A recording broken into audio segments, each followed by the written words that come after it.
जिसके बाद वो तीनों बारी बारी से जुंको का रेप करते हैं। मैं आपको एक बार फिर याद दिला दूं कि अभी ये सब बच्चे हैं, इनमें से कोई भी अडल्ट नहीं है। पहले के कुछ दिनों में ही कम से कम 100 से ज़्यादा लड़कों ने उसका रेप किया था।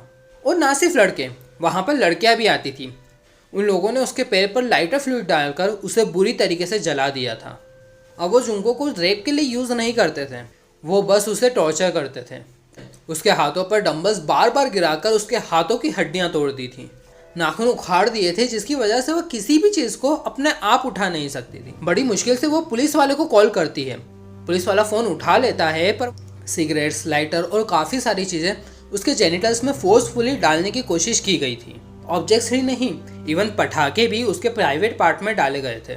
वो सिर्फ यहाँ तक लिमिटेड नहीं थे, वो लोग उसके एनस में, उसके मुंह में और उसके कानों में पटाखे डालकर फोड़ते थे। आप इमेजिन भी नहीं कर सकते कि जुंको के साथ क्या क्या चीज़ें हुई थी। जुंको का दिन रात रेप होता था। 100 से ज़्यादा लड़कों ने उसका रेप किया था। कभी कभार 12 से ज़्यादा लड़के उसका एक दिन में रेप करते थे। उसे हमेशा बिना कपड़ों के रहना पड़ता था।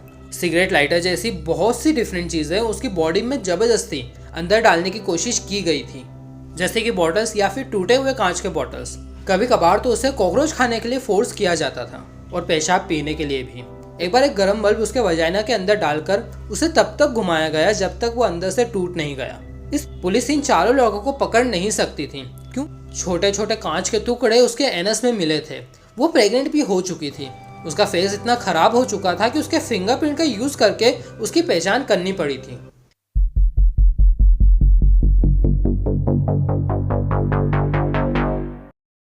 वीडियो स्टार्ट करने से पहले एक वार्निंग।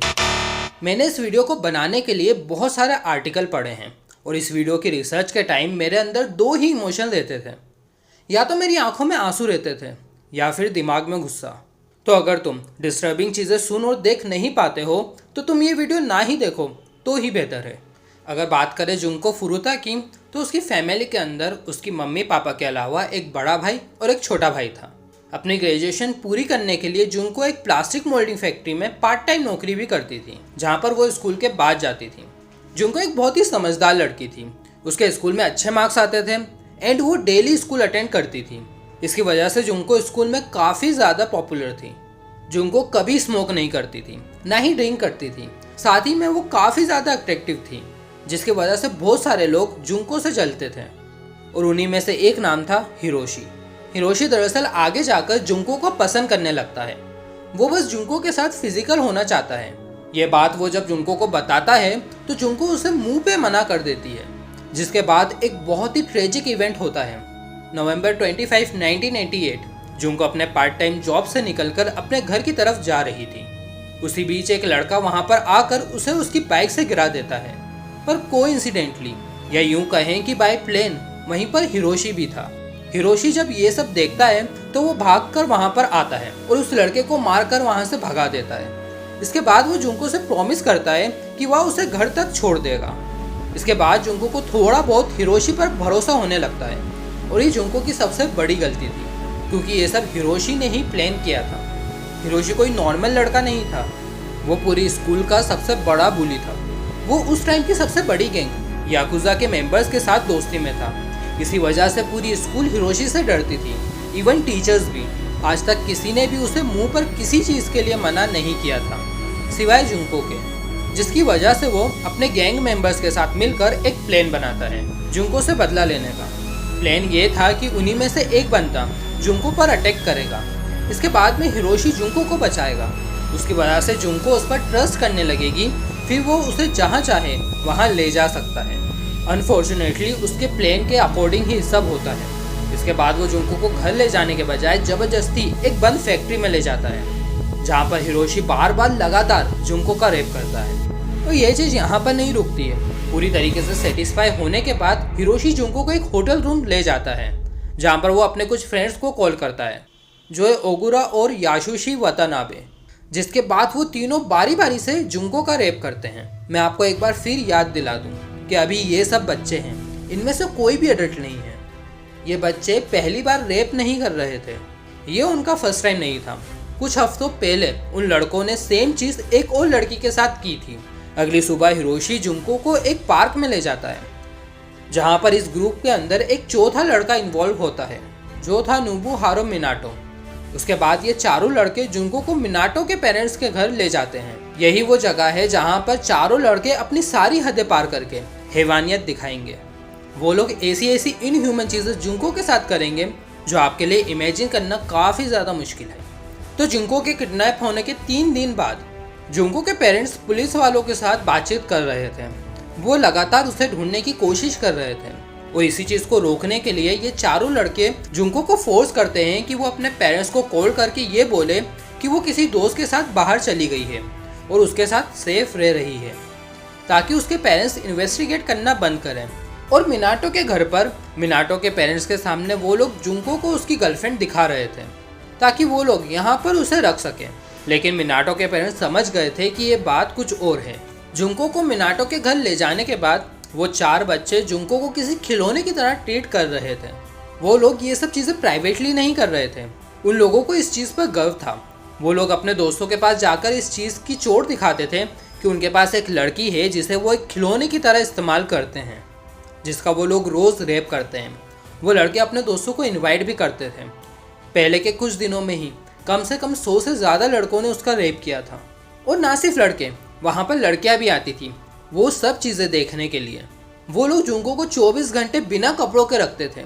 वो हर रोज़ जुंको को मारते थे, उसे गालियाँ देते थे। कभी कभार वो लोग उसे घंटों के लिए फ्रिज के अंदर बंद कर देते थे और तभी उसे बाहर निकालते थे जब उन लोगों को उसका वापस रेप करना होता था। जिस घर में ये सब हो रहा था, मतलब जो मिनाटो का घर था, उसके घर में उस वक्त उसके पेरेंट्स, उसका बड़ा भाई घर में ही थे और उनके सामने ही ये सारी चीज़ें हो रही थी, पर वो लोग कुछ नहीं कर रहे थे। मिनाटो के बड़े भाई ने बस उसे वार्न किया था कि अगर तुम लोग इतना करोगे तो जुंको मर सकती है। मिनाटो की पूरी फैमिली मिनाटो से डरती थी। जी हाँ, एक बच्चे से उसकी फैमिली डरती थी, क्योंकि मिनाटो भी जापान की सबसे पावरफुल गैंग याकुजा के साथ दोस्ती में था। वो लोग मिनाटो से काफ़ी ज़्यादा डरते थे। और दूसरा रीज़न था उनकी रेपुटेशन। वो लोग काफ़ी ज़्यादा वेल रिस्पेक्टेड फैमिली थी, तो वो लोग नहीं चाहते थे कि आसपास के लोगों को पता चले कि उनके घर के अंदर क्या चीज़ें हो रही हैं। और अपने रेपुटेशन को बचाने के लिए उन लोगों ने कुछ ना करने का डिसाइड किया, जिसकी वजह से जुंको के ऊपर जो वायलेंस हो रहा था वो और ज़्यादा बेकार तरीके से होने लगा। 10वें दिन तक जुंको की हालत बहुत ज़्यादा ख़राब हो चुकी थी। उसकी बॉडी ने गिव अप करना स्टार्ट कर दिया था, क्योंकि लगातार मार खाते रहने की वजह से जुंको की नाक में इतना ज़्यादा खून जमा हो गया था कि वो प्रॉपर तरीके से सांस नहीं ले पा रही थी। वो खाना भी नहीं खा पा रही थी। जब भी वो खाना खाती तो उसे तुरंत बात ही उल्टी हो जाती। लगातार उल्टी करते रहने की वजह से उसकी बॉडी के अंदर सीवियर डिहाइड्रेशन हो गया था। ऊपर से जब भी जुंको उल्टी करती, इन चारों लड़कों को बहुत ज़्यादा गुस्सा आता एंड उसकी वजह से वो लोग उसे और भी ज़्यादा मारते। ये चीज़ें लगातार रिपीट होने लगी थी।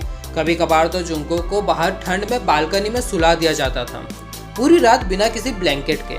जब ये 4 लड़के अपने दोस्तों को इनवाइट करते थे जुंको का रेप करने के लिए, उन्हीं लड़कों में से एक लड़के को जुंको पर रहम आया। उसने जुंको की मदद करने का डिसाइड किया। उसने बाद में पुलिस वालों को कॉल करके ये सब बताया कि वहाँ पर क्या हो रहा है। तो पुलिस वाले मिनाटो के घर पर आए चेकिंग करने के लिए, पर क्योंकि उसकी फैमिली का इतना अच्छा रेपुटेशन है तो वो लोग मेन डोर से ही बात कर वापस चले गए।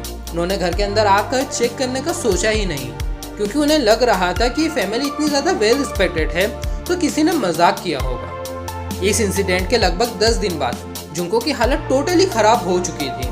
अब उसकी हालत इतनी ज़्यादा बिगड़ गई थी कि वह खुद से चल भी नहीं सकती थी। उन लोगों ने उसके पैर पर लाइटर फ्लूइड डालकर उसे बुरी तरीके से जला दिया था। अब वो जुंको को रेप के लिए यूज़ नहीं करते थे, वो बस उसे टॉर्चर करते थे। जब भी वो लोग जुंको को मिलकर मारते थे तो वो लोग ज़्यादातर उसके पैरों पर ही अटैक करते थे, ताकि वो बिल्कुल भी भागने लायक ना बचे। इन लोगों ने उसके हाथों पर डंबल्स बार बार गिराकर उसके हाथों की हड्डियां तोड़ दी थी, नाखून उखाड़ दिए थे, जिसकी वजह से वो किसी भी चीज़ को अपने आप उठा नहीं सकती और ना ही पकड़ सकती थी। कुछ दिनों बाद वो 4 लड़के रोज के हिसाब से ज़्यादा नशे में होते हैं। जुंको इसे अपॉर्चुनिटी की तरह देखती है और रेंगते हुए बेडरूम से हॉल की तरफ बढ़ती है, जहाँ पर टेलीफोन रखा था। बड़ी मुश्किल से वो पुलिस वाले को कॉल करती है। पुलिस वाला फ़ोन उठा लेता है, पर वहाँ पर हिरोशी आ जाता है और जुंको के हाथ से फ़ोन छीन लेता है। वो पुलिस वाले से कहता है सॉरी, गलती से लग गया था। डे 30 तक जुंको की हालत और ज़्यादा ख़राब हो जाती है। अब वो प्रॉपर तरीके से यूरिनेट भी नहीं कर पाती है, क्योंकि उसके जेनिटल्स बुरी तरीके से जला दिए गए हैं। सिगरेट्स, लाइटर और काफ़ी सारी चीज़ें उसके जेनिटल्स में फोर्सफुली डालने की कोशिश की गई थी। ऑब्जेक्ट्स ही नहीं, इवन पटाखे भी उसके प्राइवेट पार्ट में डाले गए थे। वो सिर्फ यहाँ तक लिमिटेड नहीं थे, वो लोग उसके एनस में, उसके मुंह में और उसके कानों में पटाखे डालकर फोड़ते थे। इस पॉइंट तक वो टोटली बहरी हो चुकी थी। उसके दोनों हाथ पैर टूट चुके थे। वो सिर्फ मुश्किल से रेंग पाती थी। उसे अगर टॉयलेट भी जाना होता था तो उसे पूरे तरीके से रेंग कर जाना पड़ता था। जब जुंको की डेड बॉडी को एग्जामिन किया गया तो पता चला कि उसका ब्रेन पूरी तरीके से श्रिंक हो गया था। क्योंकि इस टाइम पर जुंको की हालत बहुत ज्यादा खराब हो चुकी थी, तो इन लड़कों के सामने अब जुंको बिल्कुल भी अट्रैक्टिव नहीं थी। इसलिए उन लोगों को जुंको में कोई भी इंटरेस्ट नहीं था। जुंको के बाद उन लोगों ने दूसरी 19 साल की लड़की को किडनैप किया और उसका रेप किया। आप इमेजिन भी नहीं कर सकते कि जुंको के साथ क्या क्या चीजें हुई थी। जुंको का दिन रात रेप होता था। 100 से ज्यादा लड़कों ने उसका रेप किया था। कभी कभार 12 से ज्यादा लड़के उसका एक दिन में रेप करते थे। उसे हमेशा बिना कपड़ों के रहना पड़ता था। उसे हर दिन बुरे तरीके से मारा जाता था, कभी लोहे की राड से तो कभी गोल्फ स्टिक से, कभी बैम्बू स्टिक से और काफी सारे डिफरेंट ऑब्जेक्ट्स से। उसके बॉडी के कई जगहों पर डंबल गिराए गए थे। उसके मुंह को भी दीवार पर कई बार ठोका गया था। उसके मुंह पर पिघलता हुआ मोम डाला गया था। सिगरेट लाइटर जैसी बहुत सी डिफरेंट चीजें उसकी बॉडी में जबरदस्ती अंदर डालने की कोशिश की गई थी, जैसे कि बॉटल्स या फिर टूटे हुए कांच के बॉटल्स। उसे बहुत कम ही खाना पानी दिया जाता था क्योंकि वो बार बार उल्टी कर देती थी। कभी कभार तो उसे कॉकरोच खाने के लिए फोर्स किया जाता था और पेशाब पीने के लिए भी। उसके लेफ्ट निप्पल को एक वायर प्लेयर की मदद से उखाड़ दिया गया था। उसे सीलिंग से लटका कर किसी पंचिंग बैग की तरह इस्तेमाल किया गया था। उसे फ्रिज के अंदर डालकर घंटों के लिए बंद कर दिया जाता था। उसके ब्रेस्ट के अंदर नुकीलियां सुई चुभाई जाती थी और कभी कभार उन सुइयों को वहीं पर ही छोड़ दिया जाता था। एक बार एक गर्म बल्ब उसके वजाइना के अंदर डालकर उसे तब तक घुमाया गया जब तक वो अंदर से टूट नहीं गया। इस पॉइंट तक उसकी बॉडी को पहचानना लगभग इम्पॉसिबल हो गया था। इस पॉइंट पर वह एकदम ही डिफरेंट पर्सन की तरह दिख रही थी। उसकी पूरी बॉडी से सड़े हुए मांस की बदबू आने लगी थी। फंसे रहने के 40 दिन बाद जब न्यू ईयर आया तो उस दिन जुंको अकेली थी और वह सिर्फ अपने किडनैपर से भीख मांग रही थी कि वो लोग उसे जान से मार दें। इस चीज के लगभग 3 दिन बाद उन लोगों ने जुंको को फोर्स किया एक गेम खेलने के लिए। इतनी बुरी कंडीशन में होने के बाद भी जुंको ने उन चारों को हरा दिया, जिसकी वजह से उन चारों को इतना ज्यादा गुस्सा आया कि वो लोहे की राड से उसको मारने लगे। इसके बाद उन लोगों ने फ्लूइड उसके पूरे बदन पर डाल दिया, इवन आंखों के अंदर तक, और उसके चेहरे को मोमबत्ती की मदद से जला दिया। जुंको के अंदर बिल्कुल भी ताकत नहीं थी। उसने थोड़ी बहुत कोशिश की आंख बुझाने की, पर वो नहीं कर पाई और यहाँ पर जुंको की मौत हो गई।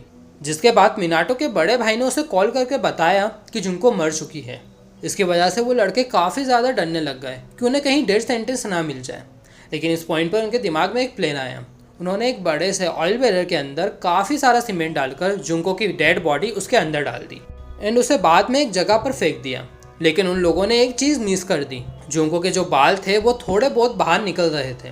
पुलिस इन चारों लोगों को पकड़ नहीं सकती थी क्योंकि इनके खिलाफ कोई भी सबूत नहीं था, ना कोई गवाह था। ये लोग आराम से इस केस से बेझिझक बच के जा सकते थे। एक दिन अचानक पुलिस वाले हिरोशी के पास जाकर उससे एक रीसेंट गैंग रेप के बारे में पूछताछ करते हैं, जो कि उन्होंने किया था एक दूसरी 19 साल की लड़की का। लेकिन उसे लगता है कि पुलिस वाले जुंको के बारे में उससे पूछताछ कर रहे हैं, तो वो डर के मारे उन्हें सब कुछ सच सच बता देता है। लेकिन उसे बाद में रियलाइज होता है कि उससे बहुत बड़ी गलती हो गई है। पुलिस वाले उससे सारी इन्फॉर्मेशन ले लेते हैं और पुलिस वाले बाकी के 3 लड़कों को भी अरेस्ट कर लेते हैं, जिसमें से एक पहले से ही जेल में था एक रेप केस की वजह से। कन्फेशन को यूज़ करके पुलिस वालों ने उस बैरल को ढूंढ लिया। उसे तोड़कर ओपन किया गया, जिसके अंदर पूरी दुनिया को जुंको की हॉरिफाइंग कंडीशन में बॉडी दिखती है। देन पुलिस वालों ने जुंको के पेरेंट्स को ये सब चीज़ें बताई। जब जुंको की माँ को पता चला कि उसकी बेटी के साथ क्या क्या हुआ है तो वह बेहोश हो गई। उन्हें मेंटली इतना ज़्यादा ट्रॉमा मिलता है कि उन्हें हॉस्पिटलाइज करना पड़ता है। जब जुंको की ऑटोप्सी रिपोर्ट आती है तो उसके अंदर पूरी दुनिया को पता चलता है कि उसके साथ क्या क्या चीज़ें की गई थी। छोटे छोटे कांच के टुकड़े उसके एनस में मिले थे। वो प्रेग्नेंट भी हो चुकी थी। उसका फेस इतना ख़राब हो चुका था कि उसके फिंगरप्रिंट का यूज़ करके उसकी पहचान करनी पड़ी थी। इतने भयानक क्राइम को करने के बाद क्योंकि ये लोग अभी भी बच्चे हैं तो इन्हें कोर्ट इतनी कठोर सज़ा नहीं दे सकती जितनी ये अडल्ट को दे सकती है, क्योंकि ये लोग अभी भी बच्चे हैं। इतना ही नहीं, कोर्ट वाले तो इनका नाम तक पब्लिक नहीं कर रहे थे क्योंकि ये लोग बच्चे थे, इनकी ज़िंदगी बर्बाद हो सकती थी। लेकिन जब मीडिया को पता चला कि लड़के कौन है, इनका नाम क्या है, तो उन्होंने ये नाम पब्लिक कर दिए। इतना कुछ होने के बाद भी कोर्ट ने इन्हें बहुत ही कम सज़ा सुनाई। कोर्ट इन्हें बच्चों की तरह ट्रीट कर रही थी, लेकिन जब कोर्ट के ऊपर सवाल उठने लगे तब जाकर कोर्ट ने इनकी सज़ा बढ़ाई, पर अभी भी उनके ऊपर कोई भी मर्डर चार्जेस नहीं लगाए गए, क्योंकि अगेन ये बच्चे थे और इनका पूरा फ्यूचर इनके आगे था। क्योंकि जापान का जो कोर्ट सिस्टम है वहाँ सज़ा देने से ज़्यादा लोगों को सुधारने पर ज़्यादा बिलीव रखते हैं, इसलिए इन चारों को बहुत ही कम सज़ा सुनाई गई। हिरोशी को सिर्फ 20 साल की सज़ा सुनाई गई, मिनाटो को सिर्फ और सिर्फ 7 साल की सज़ा सुनाई गई, वाटानाबे को 9 साल की सज़ा सुनाई गई, जोगरा को सिर्फ 8 साल की सज़ा सुनाई गई। जेल से निकलने के बाद सबसे पहले उन 4 लड़कों ने अपने अपने नाम चेंज कर दिए। जब हिरोशी जेल में गया तो उसके पेरेंट्स ने अपना घर बेच दिया और वो सारे पैसे जुनको के पेरेंट्स को दे दिए, जो 50 मिलियन थे। जेल से निकलने के बाद हिरोशी ने किसी तरीके से एक जॉब के लिए अप्लाई किया और उसे वो जॉब मिल भी गई। जब उन लोगों को मालूम पड़ा कि हिरोशी ने पहले क्या कर रखा है तो उन्होंने उसको उस जॉब से वापस निकाल दिया। जेल में सज़ा काटने के बाद भी इन चारों लड़कों में से कोई भी सुधरा नहीं था। ये जेल में से निकलने के बाद भी छोटे मोटे क्राइम करते रहते थे और बार बार जेल जाते रहते थे। जुनको को जस्टिस तो मिला पर उसे अधूरा जस्टिस मिला। तो दोस्तों आज के लिए इतना ही, मिलते हैं अगली वीडियो में।